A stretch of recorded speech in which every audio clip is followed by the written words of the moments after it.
నేను పాపములో పుట్టిన వాడును, పాపములోని నా తల్లి నన్ను గర్భమున ధరించెను. నీవు అంతరంగములో సత్యము కోరుచున్నావు, ఆంతర్యమున నాకు జ్ఞానము తెలియచేయుదువు. దేవునికి మహిమ కలుగును గాక. నేను పాపములోనే పుట్టినవాడును, పాపములోనే నా తల్లి నన్ను గర్భము ధరించెను.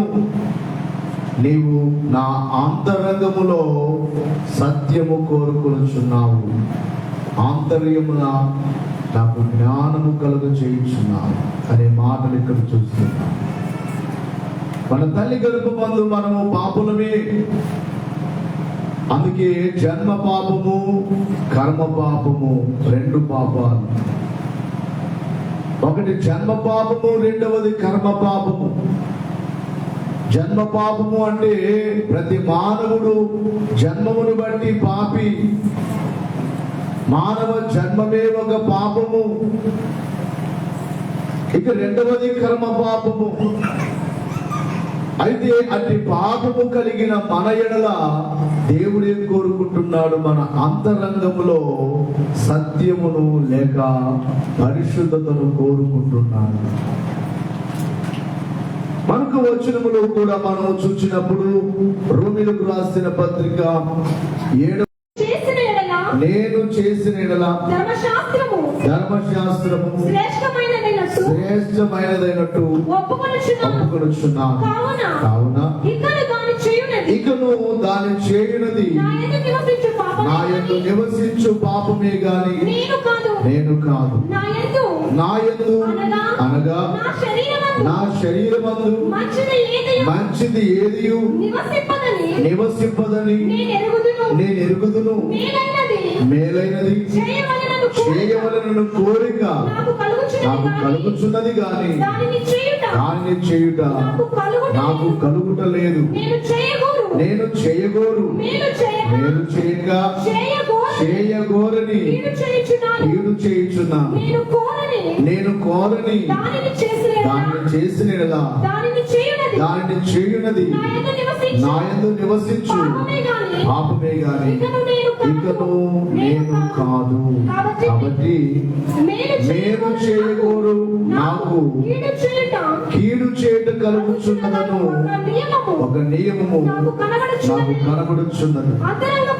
ఇక్కడ 22వ వచనములో అంతరంగ పురుషుని బట్టి దేవుని ధర్మశాస్త్రమందు నేను ఆనందించుచున్నాను గాని వేరొక నియమము నా అవయవములలో ఉన్నట్టు నాకు కనబడుచున్నది. అది నా మనస్సు నందున్న ధర్మశాస్త్రముతో పోరాడుచు నా అవయవములలోనున్న పాప నియమములకు నన్ను చెరబట్టి లోపరుచుకొనుచున్నది.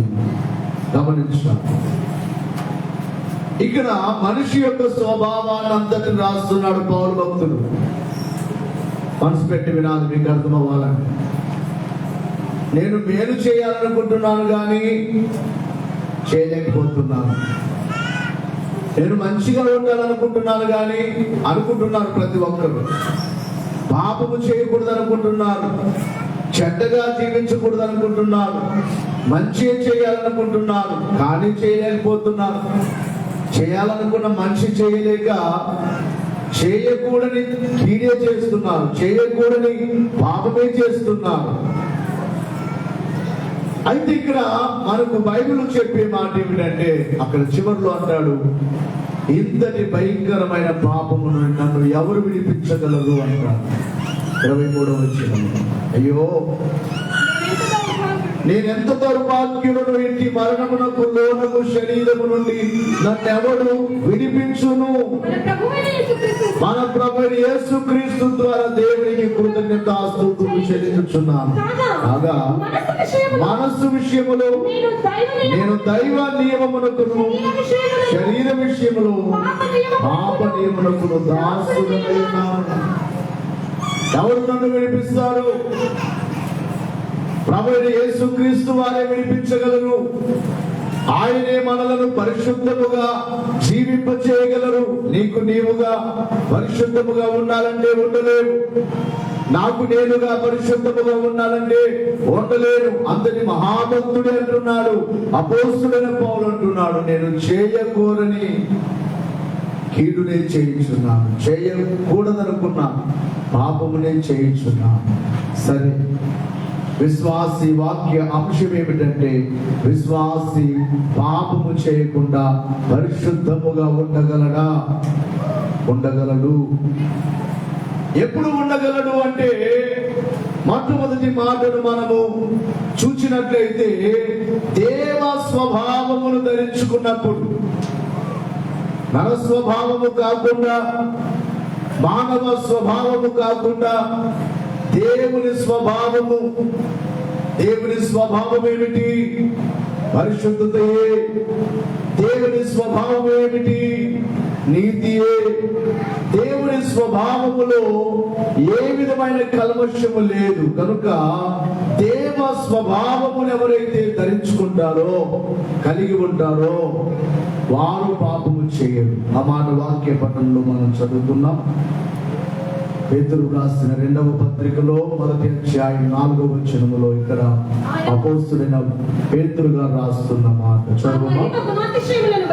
ఆ మహిమ గుణాతిశయములను బట్టి, దేవుని యొక్క మహిమ గుణాతిశయములను బట్టి ఆయన మనకు అమూల్యములను అత్యధికములైన వాగ్దానములను అనుగ్రహించి ఉన్నాడు. ఎన్నో వాగ్దానాలు చేశాడు. దురాశను అనుసరించుట వలన లోకమందున్న భ్రష్టత్వము ఈ వాగ్దానముల మూలముగా మీరు తప్పించుకొని దేవ స్వభావమునందు పాలివారగునట్లు వాటిని అనుగ్రహించు.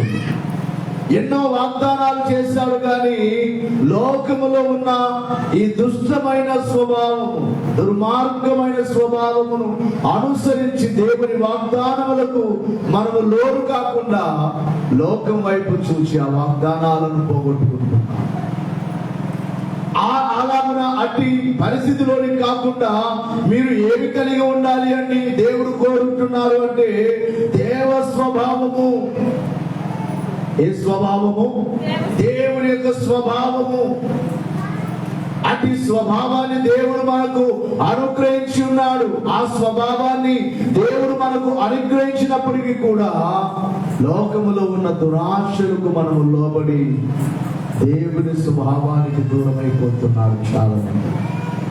కాబట్టి ఎవరు పరిశుద్ధముగా ఉండగలరు అంటే, దేవుని స్వభావమును కలిగిన వారే, దేవ స్వభావము కలిగిన వారే పరిశుద్ధముగా ఉండగలరు. కొరింథీ 2వ పత్రికలో 5వ అధ్యాయం 19వ వచనములో కూడా రాయబడిన మాటలు చూసినట్లయితే, అదేమనగా దేవుడు వారి అపరాధములను వారి మీద మోపక క్రీస్తునందు లోకమును తనతో సమాధాన పరచుకొనుచు ఆ సమాధాన వాక్యమును మాకు అప్పగించెను. గమనించాలి, ఆయన లోకాన్ని తనతో సమాధానపరుచుకోవాలనుకుంటున్నాడు. ఎందుకు అంటే, దేవుడు వారి అపరాధములను వారి మీద మోపక ఎవరి మీద వేసుకున్నాడు? ఎవరి మీద మోపాడు అంటే, క్రీస్తు అది మోసారు. సిలువ వేయబడిన యేసు క్రీస్తు మన అపరాధములను ఆయన మోసారు కనుక, ఆయన మోసారు అనే అట్టి నమ్మకముతో మనము ఆయన స్వభావాన్ని ధరించుకున్నప్పుడు పరిశుద్ధముగా ఈ లోకములో బ్రతకగలము. ఇక రెండవదిగా, మా మనసు పెట్టి వినట్లేదు కొంతమంది, రెండవదిగా ఎవరు పరిశుద్ధముగా ఉండగలరు? కఠినమైన మనస్సు కలిగిన వారు ఉండలేరు. మరొక మాటలో చెప్పాలంటే, రాతి గుండె అని రాయబడింది. ఏ గుండె? ఎటుగా చెప్పండమ్మా, మన కడుపులో రాళ్ళు ఉంటే బతుకుతామా? గుండెలో చిన్న రాయి వెళ్ళింది అనుకోండి, బతకగలమా? కిడ్నీలో చిన్న రాళ్ళు ఉన్నాయంటే ఎంత బాధపరిస్తారో కిడ్నీలో రాళ్ళు ఉన్నవారు. అది మనకు తెలియదు, అనుభవించిన వారికి తెలుస్తారు. కూర్చోలేరు, నిలబడలేరు, పడుకోలేరు, నడవలేరు. ఇక అవి కరిగిపోయేంత వరకు ఎంత వేదన. చిన్న రాళ్ళకి ఎలాగైతే గుండె రాయిగా ఉందంట చాలా మంది. ఏమి రాయిగా ఉన్నది? గుండె, రాతి గుండె. అంటే అర్థం ఏమిటి? కఠినులు, మార్పు లేని వారు, కఠినమైన మనస్సు. దేవుడు ఎన్ని మార్లు తన వాక్కు ద్వారా మాట్లాడుచున్నప్పటికీ కూడా దేవుని మాటకు లోబడని వారు ఎవరు అంటే కఠినులు.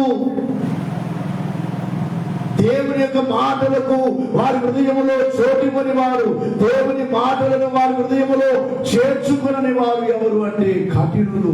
వారి గుండె రాతి గుండె. అయితే దేవుడు ఆ రాతి గుండెను తీసివేసి మాంసపు గుండెని ఇస్తానంటున్నాడు. యెహెజ్కేలు గ్రంథం 36వ అధ్యాయములో 26, 27 వచనాల్లో చూస్తే దేవుడు అంటున్నారు, నేను మీకు నూతన హృదయాన్ని ఇస్తాను, మీకు పాత స్వభావమును తీసివేసి నూతన స్వభావమును మీకు ఇస్తాను, మీకు కలుగజేసేదను. మీలో నుండి రాతి గుండెను మీలో నుండి తీసివేసి మాంసపు గుండెను మీకు ఇచ్చేదను. నా ఆత్మను మీ యందు ఉంచి నా కట్టడలను అనుసరించు వారిని గాను, నా విధులను కైకొను వారిగాను మిమ్మును చేస్తాను. మొదటిగా ఆయన స్వభావాన్ని మనకు ఇస్తాననే వాగ్దానం చూస్తూ ఉన్నాము. ఇక్కడ రెండవదిగా ఆయన అంటున్నాడు, మీలో ఉన్న రాతి గుండెను తీసివేసి మీకు మాంసపు గుండెని ఇస్తాను. వినాలమ్మా, దయచేసి వినండి. మాంసపు గుండె అనగా మీ యొక్క స్వభావాన్ని మారుస్తాను. మీ గుండెను ఆపరేషన్ చేసి లేక మీ గుండెను మారుస్తాను. కఠినమైన గుండె, ఇక్కడ చదువుకుంటున్న పాత స్వభావమును తీసివేసి నూతనమైన స్వభావము. కొంతమంది ఇంకా పాత స్వభావమే, పాత యొక్క అలవాట్లే, పాత మాటలే, పాత పద్ధతుల్లోనే ఉన్నారు. ఇంకా నిన్న ఒక ఆయన అంటున్నాడు, ఎప్పుడు మారుస్తామయ్యా ఈ ప్రజలను అంటున్నాడు. నేనన్నా ఇంకా మార్చలేము. ఏమొస్తుంది? దేవుని ఉగ్రతే వస్తుంది, ఇంకా మార్చలేము. ఇంకా పాత అలవాట్లే, పాత స్వభావమే, పాత మాటలే, నోటి వెంబడి అదే మాటలే, నోటి వెంబడి అదే పరిస్థితులే. మార్పు లేదు, మార్పు లేదు. కారణం ఏమిటంటే వారి గుండె కఠినమైన గుండె, రాయి లాంటి గుండె. దైవ సేవకులు అయ్యగారు ఇప్పుడు ఒక ఉపమానము చెప్పేవారు. ఒక రెండు ప్లేట్లు తీసుకొని ఒక ప్లేట్లో బాగా మెత్తగా ఉన్న మట్టిని ముద్ద చేసి ఒక ప్లేట్లో పెట్టి, అలాగే ఆ వెన్నను తీసి బాగా ముద్ద చేసి ఈ మట్టిని ఈ వెన్నను రెండిటిని ఎండలో పెడితే ఏది కరుగుతుంది? మాట్లాడు. మట్టి కరుగుతుందా, వెన్న కరుగుతుందా? గట్టిగా చెప్పాలి. కొంతమందట దేవుని మాటలు విని వెన్నవలే కరిగిపోతారు, దేవుని సన్నిధిలోనికి వచ్చి కరిగిపోతారు. కొంతమంది ఈ మట్టి ఎండ పెరిగే కొద్ది మట్టి ఏమవుతుంది? గట్టిగా చెప్పాలి, రాయిలాగా అయిపోతుంది. గట్టి కొంతమంది జీవితాలు అంతే, ఇంకా రాయి కరగదు, గట్టిగా అయిపోతుంది. కాబట్టి ప్రియులారా, దేవుడు అంటున్నారు, మీరు కోరుకుంటే మీలో ఉండే గుండెను మార్చి వేస్తాను నేను. రాతి గుండెను తీసివేసి మాంసపు గుండెను ఇస్తాను మీకు, నా ఆత్మను మీకు ఇస్తాను అని ఆయన వాగ్దానం చేస్తున్నారు. ఎవరైతే అట్టి రాతి గుండెను తీసివేసుకొని మాంసపు గుండె కలిగి జీవిస్తారో వారే పరిశుద్ధముగా పాపము లేకుండా జీవించగలరు. అర్థం చేసుకోండి. మొదటిగా దేవ స్వభావము కలిగిన వారు పరిశుద్ధముగా జీవించగలరు. రెండవదిగా రాతి గుండెను తీసివేసుకొని మాంసపు గుండె కలిగిన వారు పరిశుద్ధముగా ఉండగలరు. ఇక మూడవది మాట ఏమిటంటే దేవుని వాక్యమును హృదయములో ఉంచుకున్నవారు. కీర్తనల గ్రంథము 119వ సంకీర్తన 11వ వచనములో, కీర్తనలు 119వ సంకీర్తన 11వ వచనం, నీ ఎదుట నేను పాపము చేయకుండునట్లు నా హృదయములో నీ వాక్యము ఉంచుకోవాలి. వినడానికి ఇంట్రెస్ట్ లేదు, నేను మీకు ఎక్కువ సమయం ఇస్తున్నాను. అన్ని సంఘాల కంటే మీకు ఎక్కువ ఇస్తున్నాను, అది నా పొరపాటు. అలాంటి పరిస్థితి వస్తుంది, మీకు దొరకకుండా వెళ్ళిపోయే పరిస్థితి రావచ్చు. ఎందుకంటే మీరు వినట్లేదు సరిగా. ఏముంచుకోవాలి? గట్టిగా చెప్పాలి. దేవుని వాక్యము ప్రతి వారం వింటున్నాం. ఎన్ని మాటలు వింటున్నామో, ఎన్ని బోధలు వింటున్నామో, విన్నవన్నీ మందిరం డోర్ దాటిపోగానే చెప్పండి ఏం చేస్తున్నారు? చాలా మంది విడిచిపెట్టారు. కొంతమంది అట ఈ చెవులో వింటారట. గట్టిగా చెప్పండి, ఈ చెవులో విడిచిపెట్టారు. బయటి మాటలు విడిచిపెట్టండి. అలాగా ఎవరైనా మిమ్మల్ని ఏమైనా అన్నారా, తిట్టారా, బాధ పెట్టారా, మాటలతో బాధ పెట్టారా, అవి విడిచిపెట్టండి. ఈ చెవులో విడిచిపెట్టండి, బాగుపడతారు. కానీ ఎవరి మాటలు పెట్టుకోవాలి? దేవుని ప్రతి మాట, దేవుని వాక్యములో నుండి, మనతో దేవుని సేవకుల నోట నుండి తన ఆత్మ ద్వారా మనతో మాట్లాడుచున్న ప్రతి మాటను ఇక్కడ ఉంచుకున్నట్లయితే అంటున్నాడు కదా, నీ ఎదుట నేను పాపము చేయకుండానట్లు నీ వాక్యమును నా హృదయములో ఉంచుకొని ఉన్నాను, అందుకే నేను పరిశుద్ధంగా బ్రతకగలుగుతున్నాను అంటున్నాడు కీర్తనకారుడు.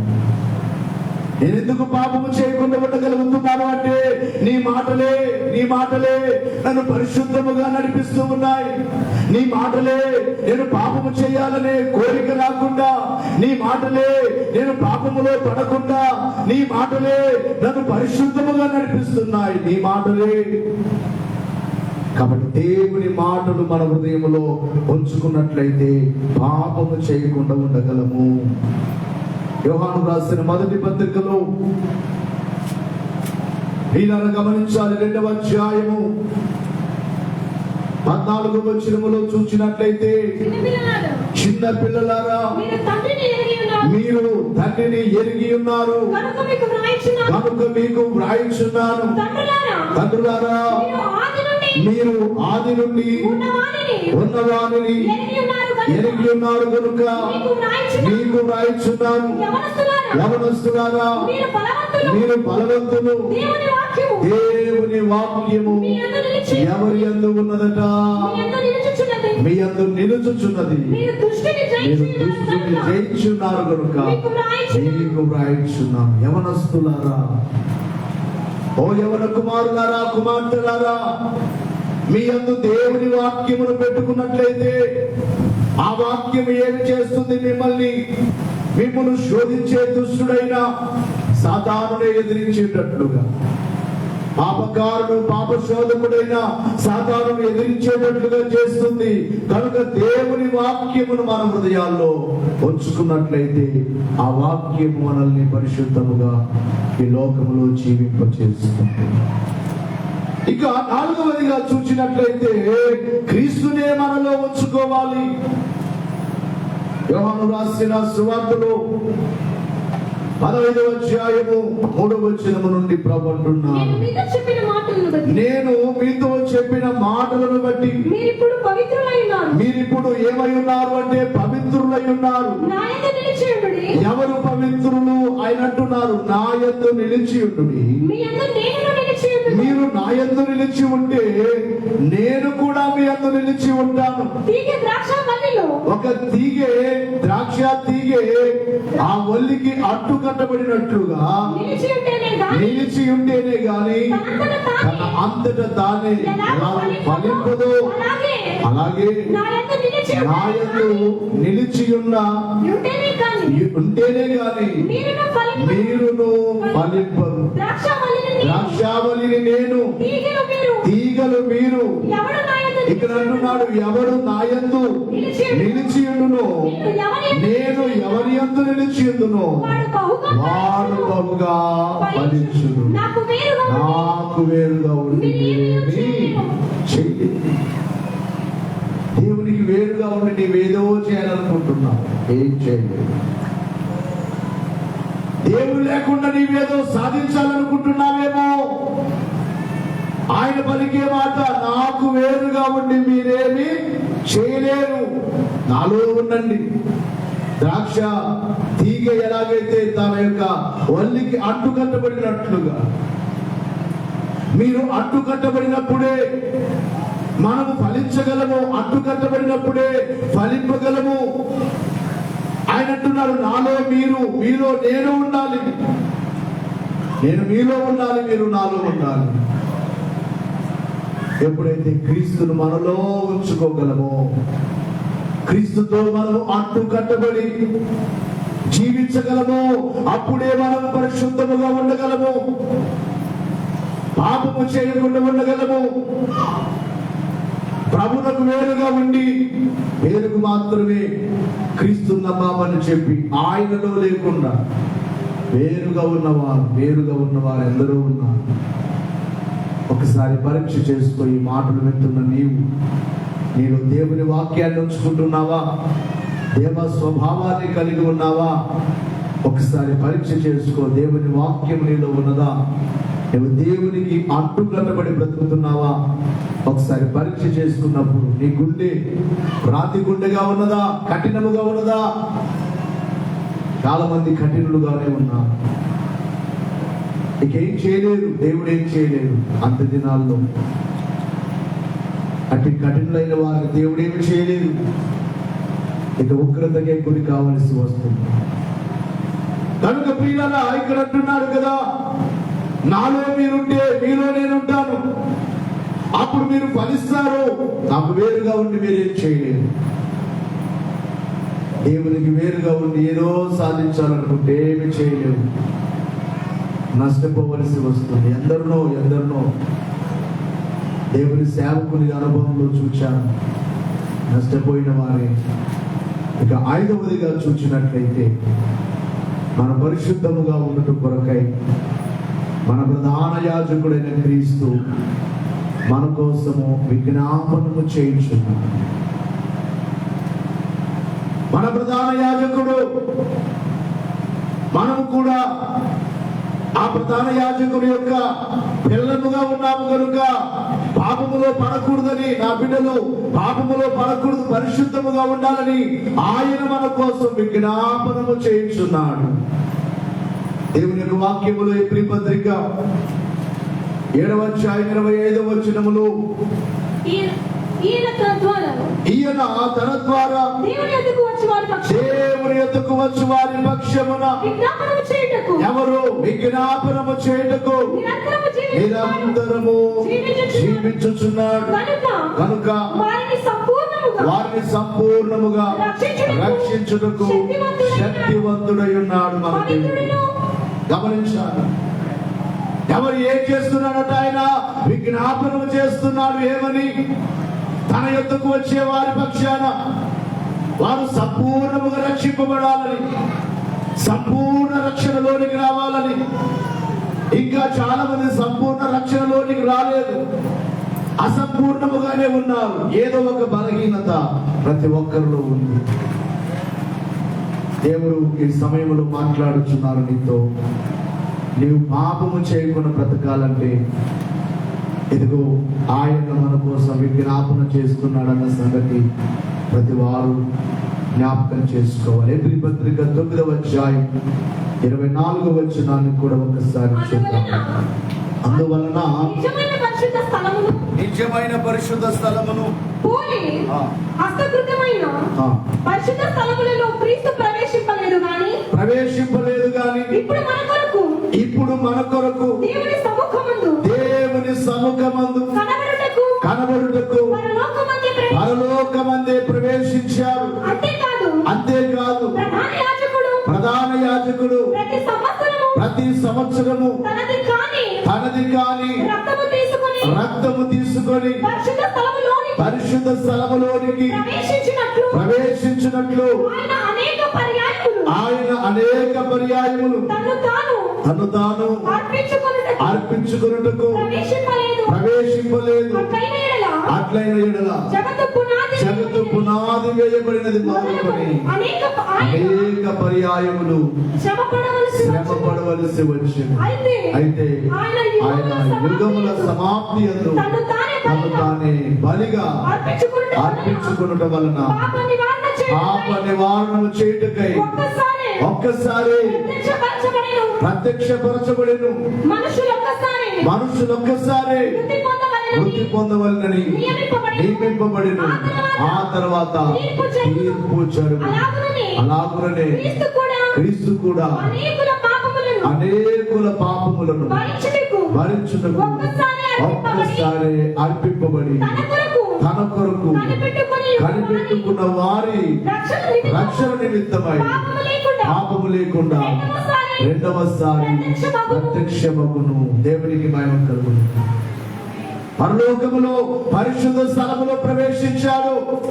తండ్రి కుడి పార్శ్వమున కూర్చొని తన బిడ్డలైన వారి కొరకై ఆయన ఏమి చేస్తున్నాడు అంటే విజ్ఞాపనము. ఒక్కసారి రక్తమును కాల్చి పాత నిబంధన ప్రకారముగా సంవత్సరమును ఒక్క మారు యాజకుడు పరిశుద్ధ స్థలములోనికి వెళ్ళాలి. కానీ ఒక్కసారి ప్రపంచమంతటి కొరకు ఆయన రక్తము కార్చినట్టుగా చూస్తున్నాం. లేచి నిలబడదాం. మరొక వచనాన్ని కూడా ఎబ్రీ పత్రిక 4వ అధ్యాయం 14-15 వచ్చిన ఆకాశ మండలము గుండా వెళ్ళిన దేవుని కుమారుడైన యేసు అను గొప్ప ప్రధాన యాజకుడు ఎవరున్నారు? మనకు యేసు అనే ఒక ప్రధాన యాజకుడు మనకున్నాడు. కనుక మనము ఒప్పుకొనిన దాన్ని గట్టిగా చేపట్టుదము. మన ప్రధాన యాజకుడు మన బలహీనతల యందు మనతో సహానుభావము లేనివాడు కాడు గాని సమస్త విషయములలో మన వలనే శోధింపబడినను ఆయన పాపము లేనివాడుగా ఉండెను. కనుక మనము కనికరింపబడి సమయోచితమైన సహాయము కొరకు కృప పొందినట్లుతో మనకు సహానుభావం కలిగిన వాడు, మనతో కూడా ఉన్నవాడు, మన బలహీనతల నుండి మనల్ని విడిపించేవాడు. ఏది ఏమైనా ఆయన మన కోసం ఏం చేస్తున్నాడు? విజ్ఞాపనము చేస్తున్నాడు. నా కుమారుని ఆయన ఈ బలహీనతల గురించి విడిపించు. నా కుమార్తెను ఈ శ్రమ నుండి విడిపించు. నా కుమార్తెను నా కుమారుని ఈ పాపముల నుండి విడిపించయ్యా, పరిశుద్ధ పరచుమని చెప్పి తండ్రి సన్నిధిలో ఆయన ఆకాశ మండలము గుండా ఎక్కి వెళ్ళిపోయి మన కోసం విజ్ఞాపనము చేయించున్న ప్రభు యొక్క విజ్ఞాపన మనకున్నది కనుక మనం ఎలా జీవించగలం? ఈ లోకంలో పరిశుద్ధముగా జీవించగలం. ఇక 6వదిగా చూసినట్లయితే తొట్టిల్లకుండా కాపాడే దేవుడు మన దేవుడు. పడిపోకుండా జారిపోకుండా పాపములో మరలా నన్ను పడకుండా చేసి పాపములో మరలా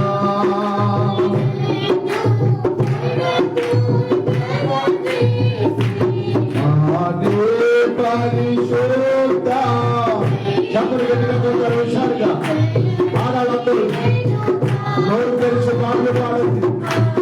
ఈ పరిశుద్ధ రెండవసారి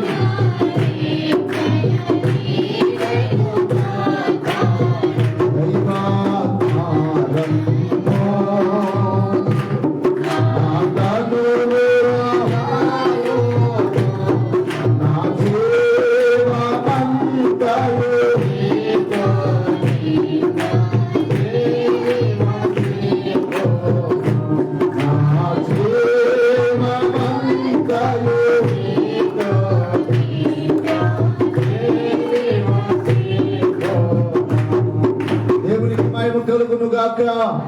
యూదా పత్రిక 24:25 వచనములలో తొట్టిల్లకుండా కాపాడే దేవుడు మన దేవుడు. తొట్టిల్లకుండా మిమ్మును కాపాడుటకును తన మహిమ ఎదుట ఆనందముతో మిమ్మును నిర్దోషులుగా నిలవబెట్టుటకును శక్తిగల మన రక్షకుడైన అద్వితీయ దేవునికి మన ప్రభువైన యేసుక్రీస్తు ద్వారా మహిమయు మహాత్మ్యమును ఆధిపత్యమును అధికారమును యుగములకు పూర్వమును ఇప్పుడును సర్వయుగములకును కలుగును గాక. ఆమేన్. తొట్టిల్లకుండా కాపాడే పడిపోకుండా. ఓ మాటలో చెప్పాలంటే మన పిల్లలు మన చేయి పట్టుకొని నడుస్తున్నప్పుడు కింద పడిపోతే మనం ఎలా పట్టుకుంటామో మన తండ్రి కూడా ఆయన పిల్లలమైన మనల్ని లోకములో పడిపోకుండా, లోకం చూస్తుంటే చాలా ఘోరముగా ఉంది, చాలా భయంకరముగా ఉన్నది. ఎటు చూసినా అపవిత్రత, పాపము, చెడు, తినుచు త్రాగుచు ఒకనాటి నోవాహు దినముల వలె, ఒకనాటి సొదొమ గొమొర్ర వలె ఉంది ప్రపంచము. ఇలాంటి ప్రపంచములో మనం ఎలాగూ బ్రతకగలము? మనకు మనముగా బ్రతకలేదు ఇంతవరకు. నేను చెప్పగలను, దేవుని సేవకునిగా సేవలోనికి వచ్చి ఇప్పుడు ఇక్కడ కర్ణాటక వచ్చి 19 సంవత్సరాలు అవుతుంది. ఆయన నడిపిస్తున్నాడు. ఎన్ని శ్రమలు వచ్చినా నడిపిస్తున్నాడు, పడిపోకుండా. మనము పిల్లలమే కనుక తొట్టిల్లో అనేది జరుగుతుంటుంది, కానీ సాతాను ఏదో రీతిగా పడగొట్టాలని ఎన్నో ప్రయత్నాలు చేయొచ్చు, కానీ ఆయన మనల్ని తొట్టిల్లకుండా కాపాడేవాడు. ఎందుకంటే రాబోచున్న తన మహిమ ఎదుట నిలబెట్టాలనుకుంటున్నారు మనల్ని. ఎక్కడ? ఆయన మహిమ ఎదుట నేడో రేపో రాబోచున్నారు. అలాంటి విపత్తులు జరుగుతున్న దినములలో మనం ఉన్నాము. అంటే ప్రభు రాకడ చాలా దగ్గరగా ఉంది, సమీపముగా ఉంది. గురుతులు గురువులై బోధించుచున్నాయి. అయితే తొట్టిల్లకుండా కాపాడే దేవుడు మనకున్నాడు. ఎంతవరకు కాపాడుతాడు అంటే, ఎవరైనా మధ్యలో చేయి విడిచిపెట్టొచ్చేమో కానీ ఆయన రాకడ వరకు మనల్ని విడిచిపెట్టని వాడు, మనతో ఉండేవాడు దేవుడు. యోహాను రాసిన మొదటి పత్రికలో 2వ అధ్యాయము 1వ వచనములో కూడా చూస్తాం, నా చిన్న పిల్లలారా మీరు పాపము చేయకుండుటకై ఈ సంగతులను మీకు వ్రాయుచున్నాను. ఎవరైనా పాపము చేసిన యెడల నీతిమంతుడైన యేసుక్రీస్తు అను ఉత్తరవాది తండ్రి యొద్ద మనకున్నాడు. ఆయనే మన పాపములకు శాంతికరమై ఉన్నాడు. మన పాపములకు మాత్రమే కాదు, సర్వలోక పాపములకు శాంతికరమై ఉన్నాడు. దేవునికి మహిమ కలుగును గాక. కనుక మనకు ప్రభున్నారు, నడిపించే ప్రభున్నారు. ఆ ప్రభువును నడిపిస్తారని ఎవరైతే ఆ ప్రభు చేయి పట్టుకుంటారో, ఆ ప్రభు తోడు కోరుకుంటారో, అలాంటి వారిని ఆయన తొట్టిల్లనివ్వరు. నాకు నేనుగా నిలబడతానంటే నిలబడలేవు, నా భక్తితో నిలబడతానంటే నిలబడలేవు, నా ప్రార్థనా శక్తితో నిలబడతానంటే నిలబడలేవు. ఎవరు పట్టుకోవాలి? ఎవరు నడిపించాలి? ఆయన మనం నడిపించగలరు. తొట్టిల్లడం అంటే చిన్నపిల్లలు నడుస్తూ అలా తూలిపోతూ పడిపోతుంటారు కదా, అలాగ తొట్టిల్లకుండా నడిపిస్తాడు మన ప్రభు. దేవునికి మహిమ కలుగును గాక, దేవునికి స్తుతి కలుగును గాక. ఎవరైనా పాపము చేసినట్లయితే ఎవరున్నారట? యేసుక్రీస్తు అనబడే ఉత్తరవాది మనకున్నాడు. మనకు మాత్రమే కాదు, కోరుకున్న ప్రతి వారికి, సర్వలోకములో ఉన్న మానవులందరికీ ఆయన ఏమై ఉన్నాడట? శాంతికరమై ఉన్నాడు. పాపము చేశానని కృంగిపోవద్దు. క్రీస్తు యొద్దకు రా, ఆయన పాదాల యొద్ద మోకరించు, ఆయన రక్తమును కోరుకో. ఆ రక్తమే మనలను శుద్ధి చేసేది, ఆ రక్తమే మనం విడిపించేది. ఇక చివరిగా మనము పాపము చేయకుండా ఉండాలి అంటే ఎవరు మనకు సహాయం చేస్తారు అని అంటే ప్రస్తుతానికి ఈ భూమి మీద పరిచయించున్న పరిశుద్ధాత్మ దేవుడే. ఎవరు? గట్టిగా చెప్పాలమ్మయ్యా, పరిశుద్ధాత్మ దేవుడు. పేతురు రాసిన మొదటి పత్రిక 4వ అధ్యాయం 14, 15, 16 వచ్చిన వరకు. క్రీస్తు నామము నిమిత్తము మీరు నిందల పాలైన యెడల, మొదటి పత్రిక 1వ అధ్యాయం 14 వచ్చిన. రాజు అందరికీ నేను పరిశుద్ధుడనై ఉన్నాను కనుక మీరును పరిశుద్ధులైనడని. ప్రభు ఏమంటున్నాడు? నేను పరిశుద్ధుడనై ఉన్నాను కనుక మీరును పరిశుద్ధులైనడని వ్రాయబడి ఉన్నది. కాగా మీరు విధేయులకు పిల్లలై మీ పూర్ణపు అజ్ఞాన దశలో మీకుండిన ఆశలను అనుసరించి ప్రవర్తింపక మిమ్మును పిలిచిన వాడు పరిశుద్ధుడై ఉన్నాడు. ఉన్న ప్రకారం మీరును సమస్త ప్రవర్తన యందు పరిశుద్ధులయుండుడి. మనల్ని పిలిచిన దేవుడు పరిశుద్ధుడు. ప్రస్తుతానికి భూమి మీద పరిచయించున్న దేవుడు పరిశుద్ధాత్మ దేవుడు. ఆయన పేరే ఏం చెప్పండి? పరిశుద్ధాత్మ దేవుడు. ఆయన పరిశుద్ధుడు కనుక ఆయన సహాయాన్ని కోరుకున్న వారందరూ ఎలా బ్రతకగలరు? పరిశుద్ధంగా బ్రతకాలి. అందుకే అనునిత్యము ఆత్మ సహాయాన్ని కోరుకో. వచ్చే వారంలో మోసేసు ఉపవాస ధ్యానాలు స్టార్ట్ అవుతాయి. 40 రోజులు ఓ క్రమముగా ప్రభుచితమైతే 40 రోజులు ఖాళీ లేకుండా రోజొక చోట, రోజొక ఊర్లో ప్రార్థన జరగాలి. చల్లారిపోతున్నారు కొంతమంది. ప్రార్థన కోరుకోవట్లేదు. ఏదో ఆదివారం వస్తున్నామంటే వస్తున్నాం, పోతున్నామంటే పోతున్నాం. ఇలాగైతే పరిశుద్ధంగా బ్రతకలేదు. సాతాను శోధిస్తాడు. అయ్యగారు మా దగ్గరకు వస్తే మాకు ఖర్చు అవుతుంది అని కొంతమంది అనుకుంటారు. ఎక్కడెక్కడో ఖర్చులు చేస్తారు. అయ్యగారి ఖర్చులే చూస్తాం. నేను చెప్తున్నాను, ఖర్చు ఏం పెట్టుకోవద్దు. భోజనాలు, మాకు భోజనాలు కూడా వద్దు. ఈ సేవ దేవుడు అలా నడిపిస్తున్నాడు. నేటి దినమున, మొన్నటి దినమున నాకు నిన్న కొంచెం బెట్టగొట్టినట్లుగా అయిపోయింది. అందుకే ఉదయం కూడా వాయిస్ నాకు చేంజ్ అయిపోయింది. కొంచెం బలహీనత వచ్చింది. నిన్న కార్యక్రమానికి వెళ్ళాం. ఒక తండ్రి, ఒక వృద్ధురాలు గోనాల్లో ప్రభునందు నిద్రించాం. ఆ కార్యక్రమానికి వెళ్ళాం.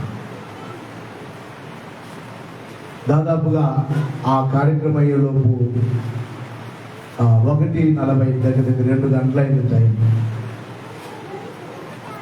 నేను ఒక వాటర్ బాటిల్ తీసుకుని వెళ్ళింటే బాగుండేది. నీళ్లు దాహం వేస్తున్నాయి, 2 అయిపోతుంది, నీళ్లు త్రాగలేదు. అలాగే కార్యక్రమం చేయడాన్ని బట్టి ఒక్కసారిగా ఇదైపోయిందన్నమాట ఆరోగ్యం.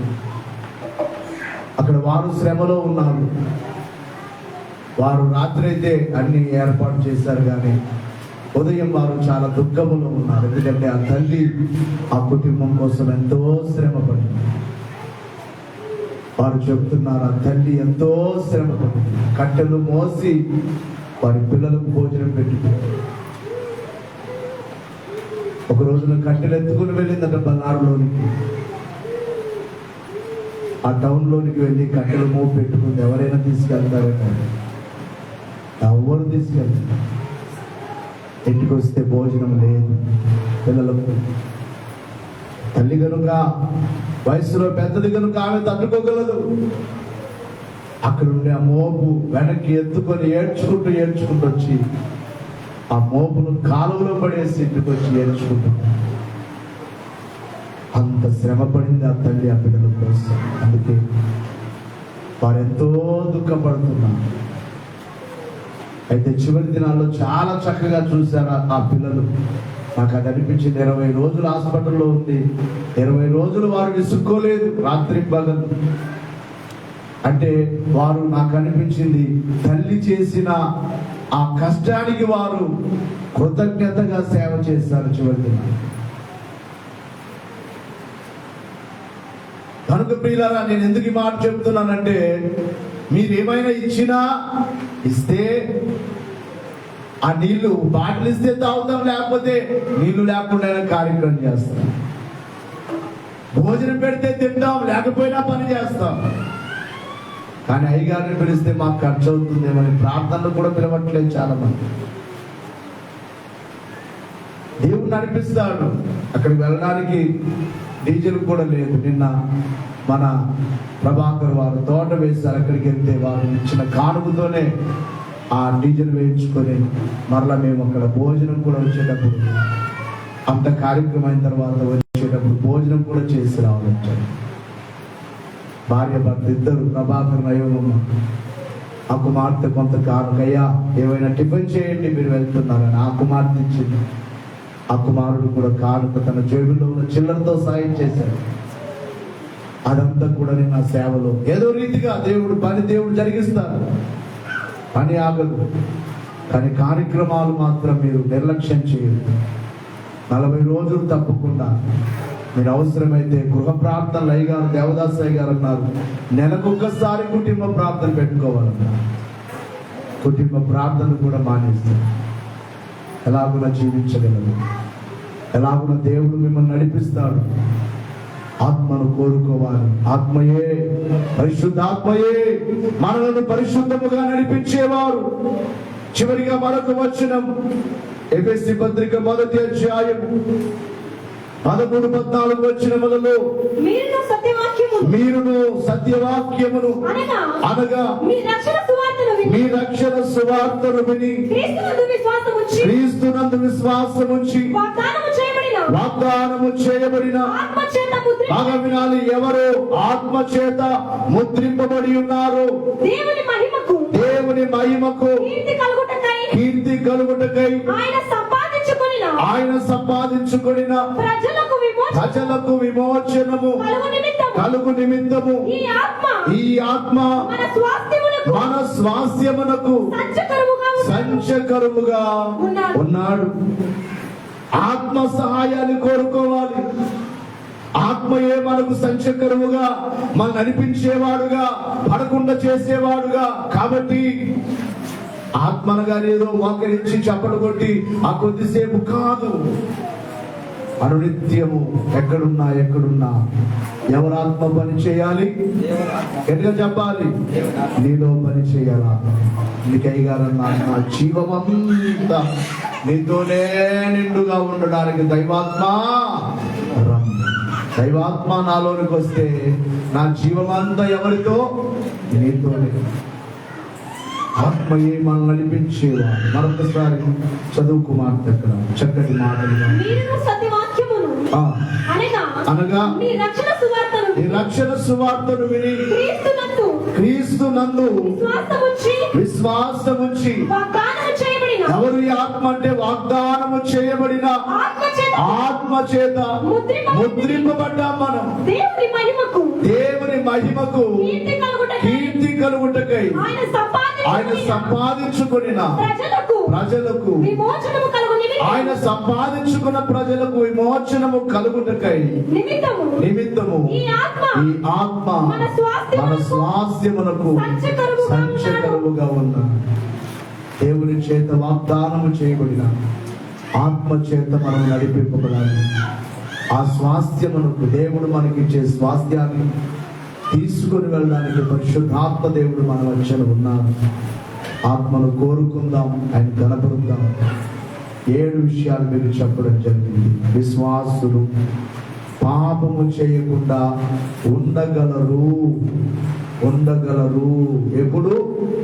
మొదటిది దేవ స్వభావమును ధరించుకున్నప్పుడు. దేవ దేవ స్వభావము కలిగినప్పుడు. రెండవది, రాతి గుండెను తీసివేసుకొని మాంసపు గుండె కలిగి ఉన్నప్పుడు. మూడవది, దేవుని వాక్యమును హృదయములో ఉంచుకున్నప్పుడు. నాలుగవది, క్రీస్తునే వారిలో ఉంచుకొని ఆయన మనలో, మనము ఆయనలో, ఆయనను మనలో, మనం ఆయనలో ఉన్నప్పుడు మనము పాపము చేయకుండా ఉండగలము. ఐదవది, ప్రధాన యాజకుడైన ప్రభు పరలోకమందు తండ్రి కుడి పార్శ్వమున మన కోసం ఏం చేస్తున్నాడట? విజ్ఞాపనము చేయించున్నాడు. తొట్టిల్లకుండా కాపాడే కాపరి మనకున్నాడు. ఆరవది, ఏడవది, ఆయన ఆత్మయే మనకు సహాయకుడుగా ఉండి మనం నడిపించగలడు. ఆత్మను కోరుకుందాం, ఆయన రాకకు రాజ్యమును సిద్ధపడదాం. రాబో ఉగ్రతను తప్పించుకొని మేఘమెక్కుదాం. అట్టి వాక్యము దేవుడు మనకు దయచేయును గాక. అందరూ బాగుంటాం. అందరూ